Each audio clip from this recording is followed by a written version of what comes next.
So there you are, minding your own business, trying to be good and diligent about your money when out of nowhere, bam, you get hit with some kind of life emergency that needs some cash. We're going to talk about emergency funds, how much to save up, and what to use them for coming up after this.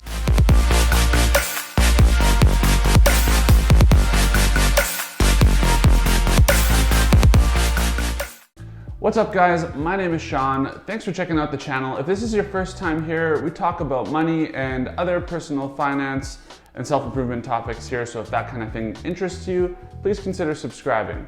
Today I got a real life story. So my wife and I the other day, actually just as we were talking about how low our credit card bill was coming in this month, ended up in a situation where we got hit with a surprise bill. What happened was, one of the days I was pulling out with my car and all of a sudden one of the lights went off. We checked it out. Turns out we had a leak of radiator fluid that came from a water pump.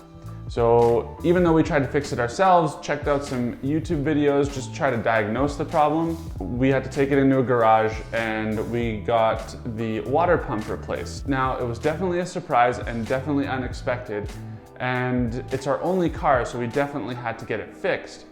So unfortunately, we got hit with a $1,300 bill to fix our car. Granted, the garage was really good and they fixed it up in a couple of days. It's still $1,300 that we weren't planning on spending. So in this video, I'm going to talk about emergency funds and when you got to use them. We definitely had to dip into the emergency fund for this, but we got to thinking it might be a good idea to make a video about this. So what is an emergency fund? Well, it's basically a very accessible chunk of cash that you can get at quickly if you need to pay for something unexpected. Having an emergency fund prevents you from having to spend more on, say, a credit card or taking out a line of credit in order to pay for something you hadn't budgeted for or planned for. Some examples of this would be like having to fix your vehicle, or maybe your water heater goes out, or you have another plumbing issue in the house that needs immediate attention.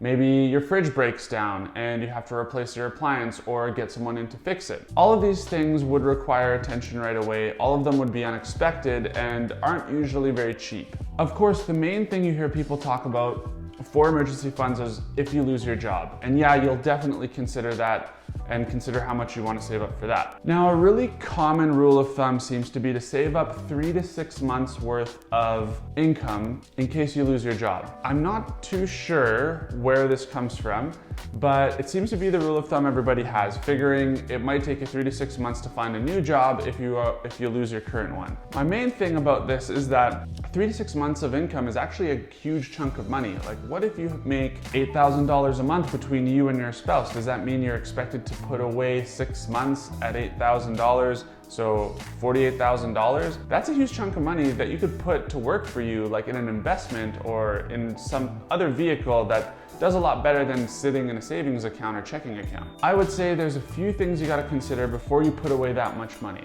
First thing, consider how much your expenses are for 3 to 6 months, not necessarily your income.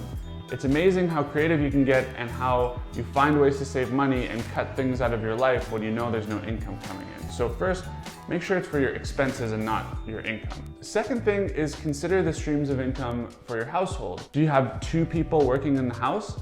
If so, then the chances of both of you losing your job would be a lot less. So instead of maybe saving 6 months, you'd think, well, maybe I only need to save 3 months worth. In that case, I would shrink my emergency fund a little bit. Now, think about if you're working in a stable industry. Maybe you're in healthcare versus in an industry that's maybe a little more volatile. Where I'm from in Calgary, oil and gas is a really big deal and it's considered a pretty volatile industry. So in times of recession, like where we are right now you may consider extending your emergency fund a little bit in case you're out of work for a little longer than you expect. The other thing I do say to people who use the job loss thing as a reason to have emergency fund though, is that there's also employment insurance. Don't forget that if you're let go or fired, you can get EI and that'll sustain you or at least provide a little bit of an income, maybe not the same as what you had in your job, but it will get you by for some time as well. So the argument that you need an emergency fund to float you during times of unemployment,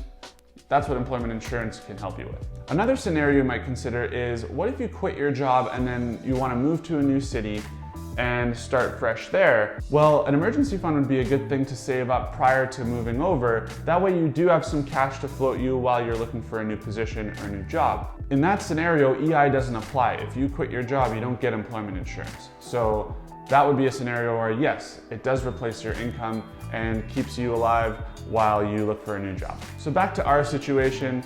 Yes, the car needed to be fixed. There was no way around it. We didn't have a second vehicle, so we had to pay for it. We took it to a nearby auto shop, we got the bill, and we knew that no matter what it was, we'd have to dip into our emergency fund to fix it.